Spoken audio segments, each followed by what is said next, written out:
الحمدللہ رب العالمین والصلاة والسلام علی رسول اللہ صلی اللہ علیہ وسلم رب اشرح لی صدری ویسر لی امری واحلل عقدۃ من لسانی یفقہوا قولی سبحانک لا علم لنا الا ما علمتنا انک انت العلیم الحکیم رب زدنا علما ان الخیر الحدیث کتاب اللہ وخیر الہدی ہدی محمد صلی اللہ علیہ وسلم۔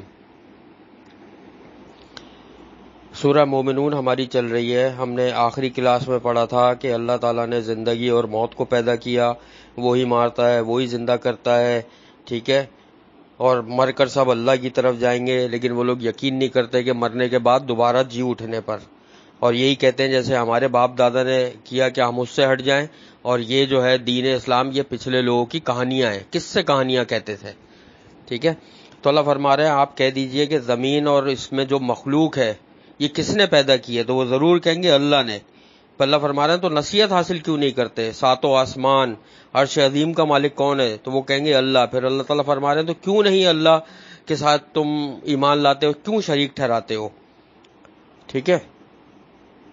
اور اللہ فرما رہے ہیں ہم نے حق وعدے کر دیا اور یہ جھوٹ بولتے ہیں۔ آگے چلتے ہیں انشاءاللہ۔ اعوذ باللہ السمیع العلیم من الشیطان الرجیم من ہمزہ ونفخہ ونفثہ۔ مَتَّخَذَ اللَّهُ مِن وَلَدٍ وَمَا كَانَ مَعَهُ مِنْ إِلَٰهٍ إِذًا لَّذَهَبَ كُلُّ إِلَٰهٍ بِمَا خَلَقَ وَلَعَلَا بَعْضُهُمْ عَلَىٰ بَعْضٍ سُبْحَانَ اللَّهِ عَمَّا يَصِفُونَ۔ اب اللہ فرما رہے ہیں نہیں بنائی اللہ نے کوئی اولاد اور نہ ہے اس کے ساتھ کوئی اور معبود ہی، اگر ہوتا تو اس وقت البتہ لے جاتا ہر معبود اس چیز کو جو اس نے پیدا کی، اور البتہ چڑھائی کرتا اس کا بعض پر۔ اللہ پاک ہے ان باتوں سے جو وہ بیان کرتے ہیں۔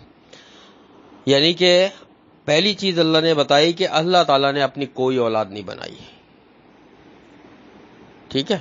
اللہ تعالیٰ ان سب چیزوں سے پاک ہے، رشتوں سے۔ نہ اللہ کا کوئی مالک ہے، نہ اللہ کی کوئی اولاد ہے، نہ اللہ کو کسی نے پیدا کیا، سورہ اخلاص، نہ اللہ سے کوئی پیدا ہوا، ٹھیک ہے۔ اور پھر اللہ فرما رہے ہیں کہ فرض کرو اگر یہ مان لے کہ ایسا ہوتا کہ اللہ کے سوا اور بھی معبود ہوتے، کسی کا کام ہوتا بارش برسانا، فرض کرو کسی کا کام ہوتا مخلوق کو پیدا کرنا، کسی کا کام ہوتا زمین سے اناج اگانا، کسی کا کام ہوتا کسی کو موت دینا، تو اللہ تعالیٰ فرما رہے ہیں تو پھر یہ ہوتا کہ زمین کا نظام، کائنات کا نظام دھرم برہم ہو جاتا۔ وہ ایک دوسرے پہ برتری حاصل کرنے کے لیے ایک دوسرے پہ چڑھائی کر دیتے،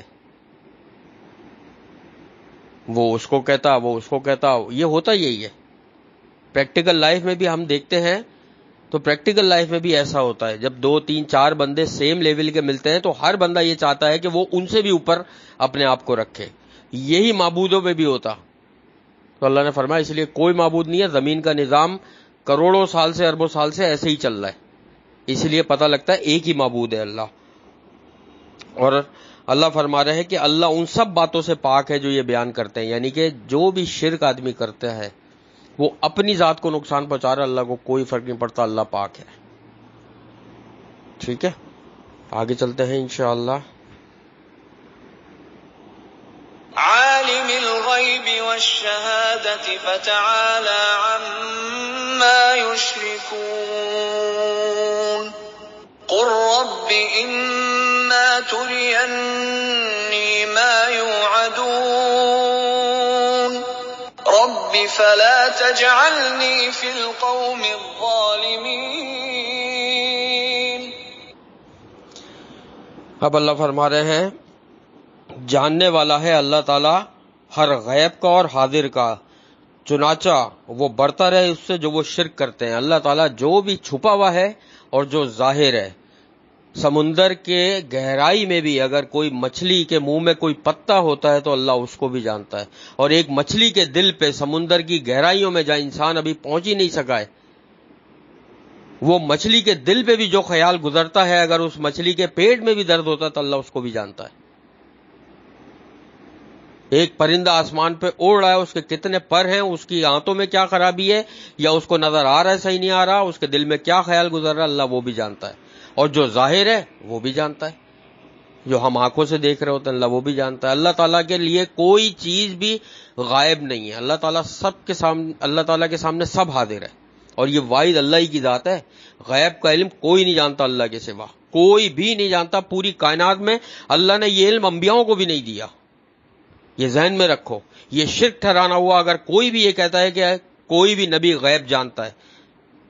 بندوں کا تو بہت دور کی چیز ہے, میں نبی کی بات بتا رہا ہوں کہ نبی کو بھی یہ علم نہیں دیا. نبی صلی اللہ علیہ وسلم سے کتنے ایسے سوال ہم قرآن میں ہی پڑھ چکے ہیں کہ یہودی پوچھنے آئے اور نبی صلی اللہ علیہ وسلم نے فرما دیا کہ مجھے نہیں پتا, میں نہیں جانتا.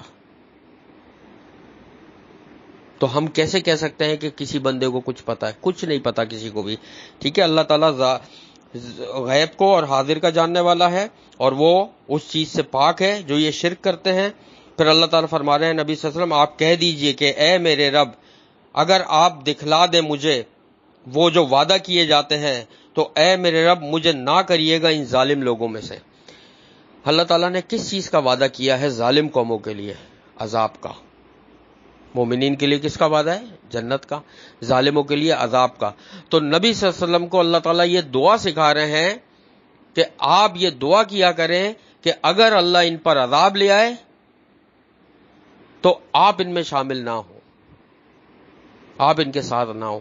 اور پتہ ہے مسند احمد اور ترمذی دونوں کتابوں میں یہ حدیث موجود ہے کہ نبی صلی اللہ علیہ وسلم یہ دعا کیا کرتے تھے, دعا مانگنی چاہیے کہ اللہ جب تو کسی قوم پر عذاب لانے کا فیصلہ کر لے تو مجھے اس سے پہلے دنیا سے اٹھا لے, مجھے اس میں شامل نہ کرنا. اور یہ دعا کرنی چاہیے کہ اللہ جب کسی قوم پہ عذاب. اچھا لوگ کیا سمجھتے ہیں عذاب صرف یہی نہیں ہوتا, زلزلے طوفان, عذاب کچھ بھی ہو سکتا ہے.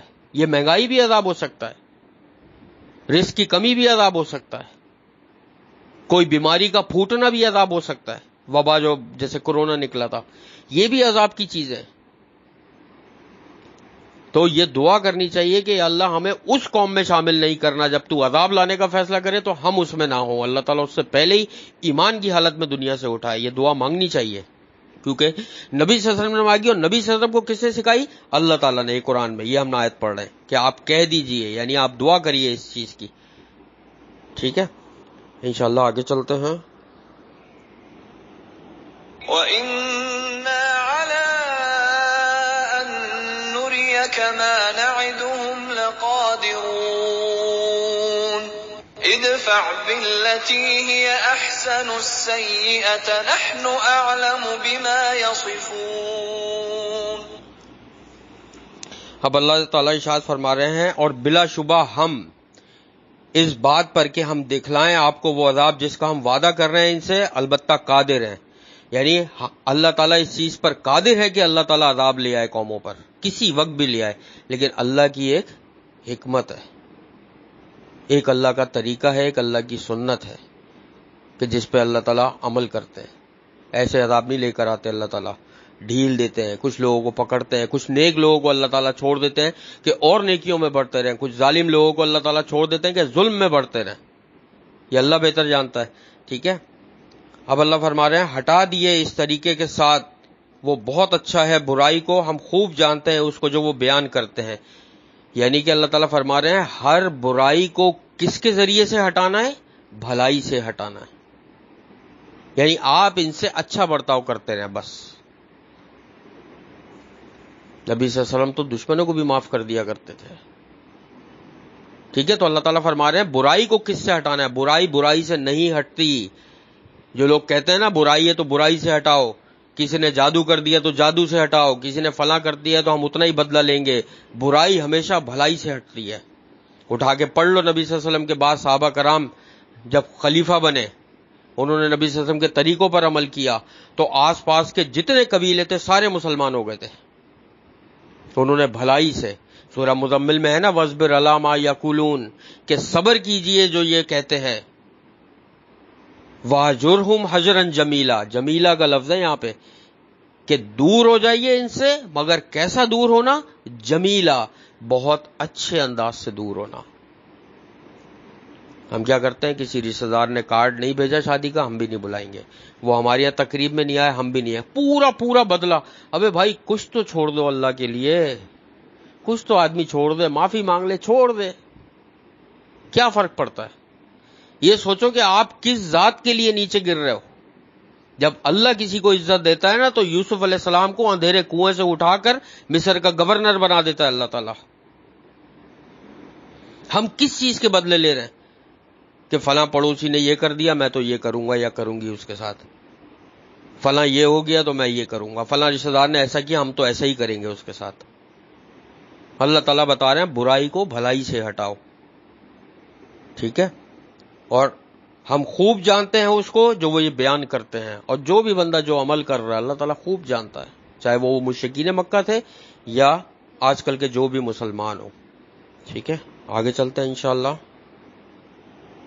وَقُلْ رَبِّ أَعُوذُ بِكَ مِنْ هَمَزَاتِ الشَّيَاطِينِ وَأَعُوذُ بِكَ رَبِّ أَنْ يَحْضُرُونِ. اب اللہ تعالیٰ فرما رہے ہیں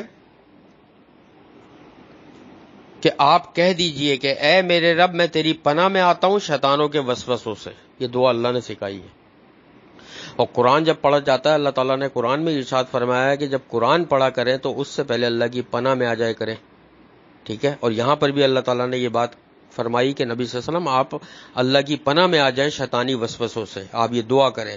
ٹھیک ہے, اور کیسے کریں کہ اور میں تیری پناہ میں آتا ہوں اے میرے رب اس سے کہ وہ میرے پاس حاضر ہوں. اور رات میں سونے کی جو دعاؤں میں ایک دعا یہ بھی ہے, نبی صلی اللہ علیہ وسلم یہ دعا مانگا کرتے تھے. اور بلکہ نبی صلی اللہ علیہ وسلم تو ایک دعا پڑھا کرتے تھے قرآن شروع کرنے سے پہلے, اور وہ کیا دعا ہے؟ اعوذ باللہ السمیع العلیم من الشیطان الرجیم من ہمزہ ونفخہ ونفثہ, کہ میں اللہ تعالیٰ کی پناہ میں آتا ہوں جو سننے والا اور جاننے والا ہے شیطان مردود کے شر سے اور اس کے وسوسوں سے, اس کی پھونکوں سے اور اس کے اشعار اور جادو سے. یہ نبی صلی اللہ علیہ وسلم پوری جو ہے نا تعوذ پڑھا کرتے تھے, اور قرآن شروع ہونے سے پہلے یہی پڑھنا چاہیے, اعوذ باللہ السمیع العلیم من الشیطان الرجیم من ہمزہ ونفخہ ونفثہ, جو میں پڑھتا ہوں. اور غصہ آ جائے یا کسی اور وقت میں چلتے پھرتے کوئی اگر شیطانی وسوسے آ رہے ہیں تو اعوذ باللہ من الشیطان الرجیم بندہ پڑھتا رہے. لیکن پڑھے ضرور, دونوں میں سے کوئی بھی دعائیں پڑھنی چاہیے کیونکہ اللہ نے یہ دعائیں سکھائی ہیں. اور یہاں قرآن میں نبی صلی اللہ علیہ وسلم فرمایا کہ آپ یہ دعا کیا کریں تو ہمیں بھی کرنی چاہیے کیونکہ ہم ان کے امتی ہیں. ٹھیک ہے, آگے چلتے ہیں انشاءاللہ.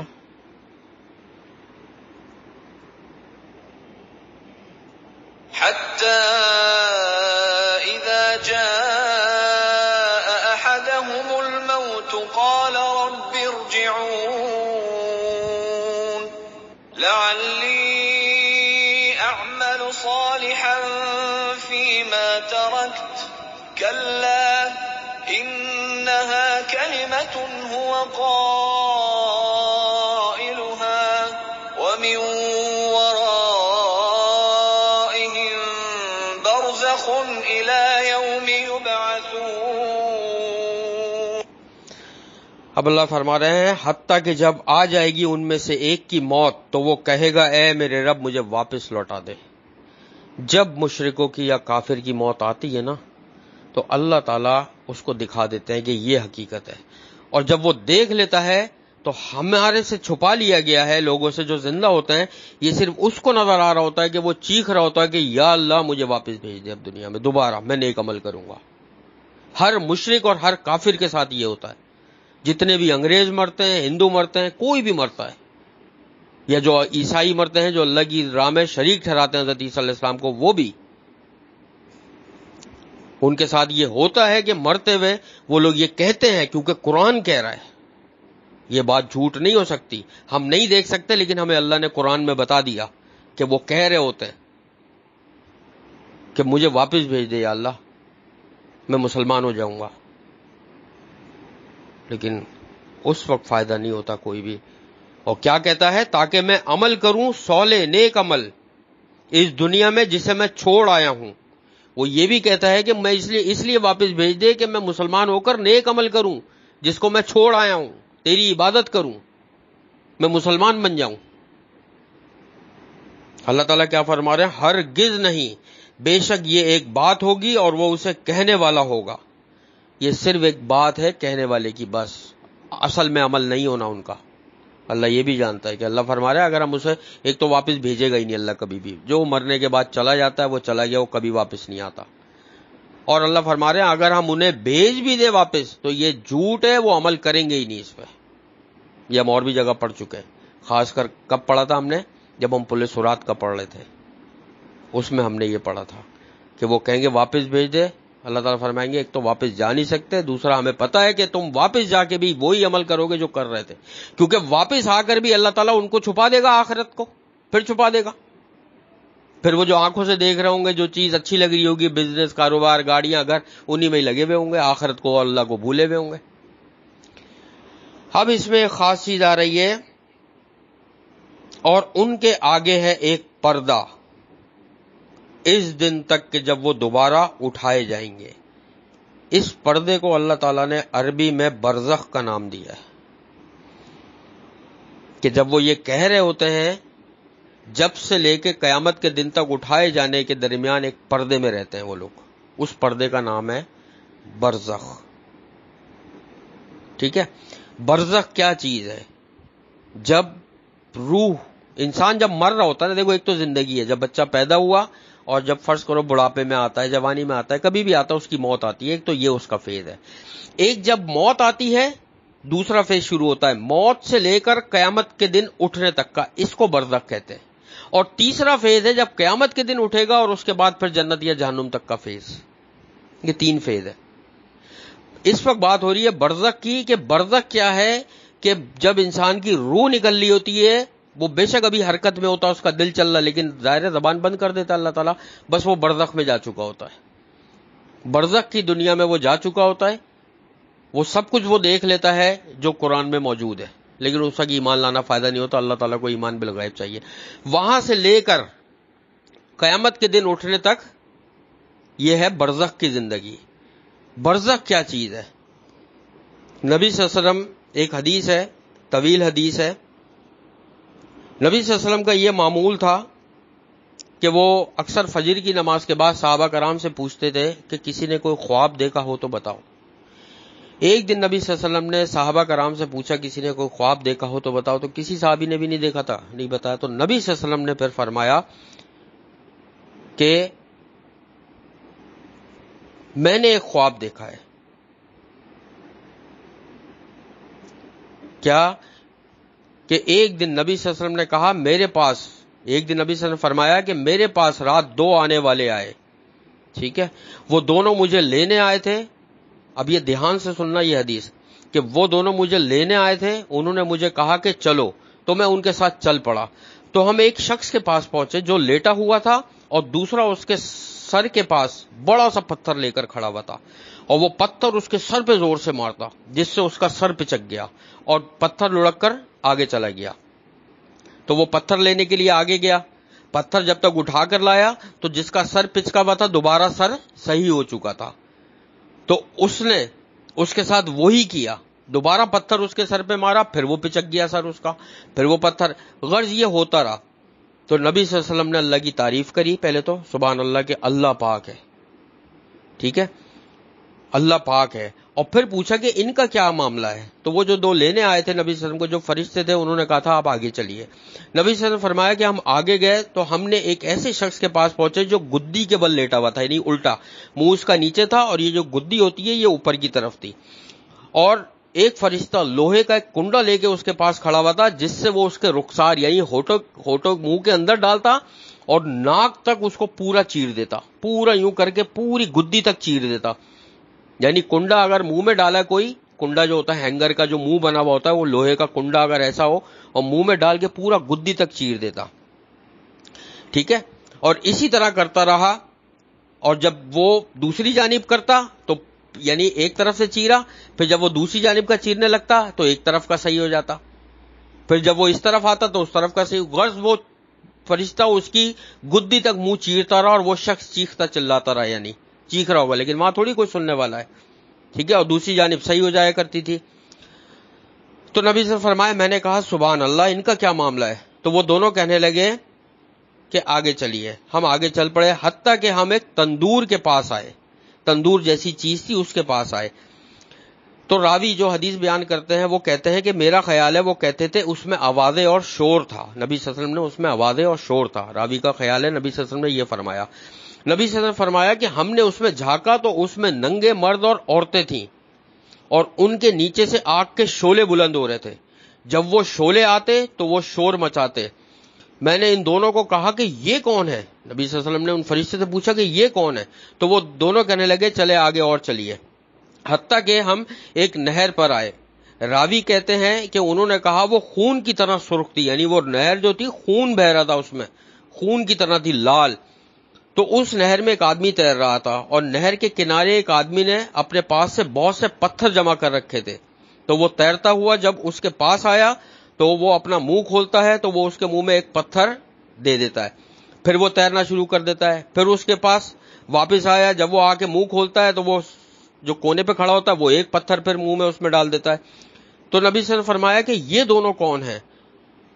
تو وہ دونوں یعنی یہ دونوں کون ہیں؟ نہر میں پتھر ڈالنے والا اور پتھر جو نہر میں جس کے منہ میں ڈالا تھا وہ، یہ دونوں کون ہیں؟ تو ان دو فرشتوں نے کہا کہ چلیے آگے چلیے. پھر نبی صلی اللہ علیہ وسلم فرماتے ہیں ہم ایک ایسے شخص کے پاس آئے جس کا منظر بہت ہی برا تھا. اس کے پاس آگ تھی جسے وہ بھڑکا رہا تھا اور اس کے ارد گرد چکر لگا رہا تھا. نبی صلی اللہ علیہ وسلم نے فرمایا میں نے ان دونوں کو کہا کہ یہ کیا ہے؟ تو وہ کہنے لگے کہ چلیے اور آگے چلتے ہیں. ہم حتیٰ کہ ہم ایک ایسے باغ کے پاس آئے، سرسبز و شاداب باغ تھا بالکل، اس میں موسم بہار کی ہر رنگ تھے، اور باغ کے درمیان بہت لمبا شخص تھا جس کا سر دکھائی نہیں دے رہا تھا، یعنی کہ اتنا لمبا شخص تھا کہ اس کا سر زمین سے کھڑے ہو کے وہاں سے دکھائی نہیں دے رہا تھا. اور اس کے ارد گرد ایسے بچے تھے جو میں نے کبھی نہیں دیکھے. میں نے ان دونوں کو کہا کہ یہ کون ہے؟ تو وہ کہنے لگے چلیں اور آگے چلتے ہیں. پھر ہم چل پڑے کہ حتیٰ کہ ہم ایک بڑے باغ کے پاس آئے جس سے بڑا اور اس سے خوبصورت باغ میں نے کبھی نہیں دیکھا. یہ نبی صلی اللہ علیہ وسلم فرماتے ہیں. اور ان دونوں نے کہا اس میں چڑھ جائیے. تو ہم اس میں چڑھ گئے. تو ہم ایک شہر تک آ گئے جو ایک سونے اور ایک چاندی کی اینٹ کا بنا ہوا تھا، یعنی کہ ایسے شہر میں پہنچے کہ جس کی دیواریں ایک سونے کی پھر ایک چاندی کی، ایک سونے کی پھر ایک چاندی کی بنی ہوئی تھی. جب ہم شہر کے دروازے پر آئے تو ہم نے اسے کھلوایا، وہ ہمارے لیے کھول دیا گیا اور ہم اس میں داخل ہو گئے. تو ہم نے اس میں بہت سے مرد پائے جس میں آدھے تو بہت ہی خوبصورت تھے اور آدھے انتہائی بدصورت تھے. تو نبی صلی اللہ علیہ وسلم فرمایا، ظاہر ہے نبی صلی اللہ علیہ وسلم دیکھ رہے ہوں گے کہ شہر تو چاندی اور سونے کا ہے، پھر آدھے خوبصورت اور آدھے مرد بدصورت، ٹھیک ہے، بدصورت تھے. نبی صلی اللہ علیہ وسلم نے فرمایا کہ یہ کیا ہے؟ ان دونوں نے کہا